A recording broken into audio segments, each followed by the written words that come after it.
Laporan yang masuk ke kami itu kan ada yang memainkan harga.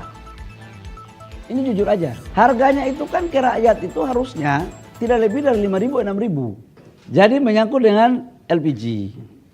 Pertama dulu sampaikan, LPG ini tidak ada kuota yang dibatasi. Impor kita sama.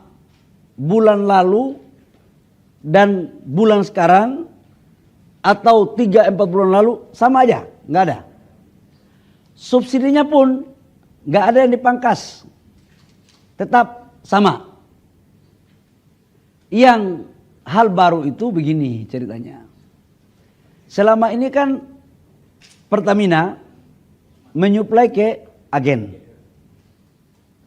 Agen menyuplai ke pangkalan. Pangkalan menyuplai ke pengencer. Laporan yang masuk ke kami itu kan ada yang memainkan harga. Ini jujur aja. Harganya itu kan ke rakyat itu harusnya tidak lebih dari 5.000, 6.000. Karena saya mau jelaskan secara rinci ya. Negara itu mensubsidi harga realnya itu per kilogram itu negara mensubsidi sekitar 12.000 ya Pak. 12.000 rupiah kurang lebih per kilogram.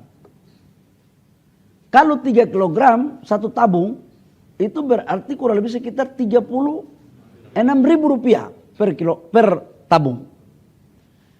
Laporan yang masuk ke kami, subsidi ini, LPG ini ada yang sebagian tidak tepat sasaran. Ya mohon maaf tidak bermaksud curiga nih. Ada satu kelompok orang yang membeli LPG dengan jumlah yang tidak wajar. Ini untuk apa? Harganya naik. Sudah volumenya tidak wajar, harganya pun dimainkan. Nah dalam rangka mentertibkan ini, maka kita buatlah regulasi sebenarnya. Bahwa beli di pangkalan, karena harga sampai di pangkalan itu pemerintah bisa kontrol. Kalau harga di pangkalan itu dinaikkan, izin pangkalannya dicabut. Dikasih denda dan kita bisa tahu siapa pemainnya. Nah cuman memang dengan pengencer tidak diberikan itu, karena yang biasanya main ini kan di level di bawah. Sekarang saya dapat memahami, contoh di Jakarta Timur, di tempat saya tinggal. Pengencer itu biasanya cuma 100 meter saya bisa dapat LPG di pengencer itu. Sekarang mungkin bukan 100 meter, tapi mungkin 500 atau 1 kilo. Kadang-kadang tempatnya pun belum tahu. Karena di pangkalan gitu. Ini yang membuat sekarang ada sedikit peralihan. Nah tetapi ada Pak Dirjen ini. Saya sudah meminta agar pengencer-pengencer yang sudah memenuhi syarat. Itu dinaikkan statusnya menjadi pangkalan. Supaya apa? Dia bisa kita kontrol harganya. Karena kalau tidak ini bisa berpotensi menyalahgunakan. Ini transisi aja sebenarnya. Waktu saya juga tadi sudah dimintai oleh Pak Wapres untuk memperhatikan ini. Pak Wapres dan Pak Presiden juga sudah memerintahkan saya untuk mengecek ini secara langsung. Nah tetapi pertanyaan berikut, kalau seperti ini kan pasti ada yang merasa zona nyaman nih. Saya tahu saudara-saudara saya rakyat kecil juga begitu. Saya tahu mereka, kenapa Menteri kau kan pernah orang susah, kenapa kau bikin kita susah? Kira-kira kan begitulah.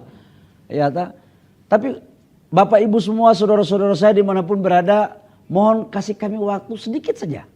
Kami selesaikan ini. Barang gak ada langka, saya jamin. Saya jamin gak ada langka, cuman persoalannya dari 100 meter, sekarang mungkin jauh lebih dari itu ngambilnya. Tapi mungkin biaya transportasinya sedikit yang harus ditambah nih. Untuk bisa kita cari formulasi lah. Supaya tujuannya apa? Ini diberikan kepada saudara-saudara kita yang berhak. UMKM tetap dapat LPG dengan harga yang mungkin jauh lebih murah. Nggak boleh karena banyak pemain-pemain di oknum-oknum pemain itu memainkan harga. Aku nggak mau lagi. Justru saya udah kasih tahu sama Pertamina, kalau saya temukan kayak begini, saya cabut. Bahkan ada komplain juga, ada biayanya itu Pak Dirjen. Saya minta jangan lagi ada biaya-biaya yang tidak masuk akal. Kita mau fair, jangan menyusahkan rakyat.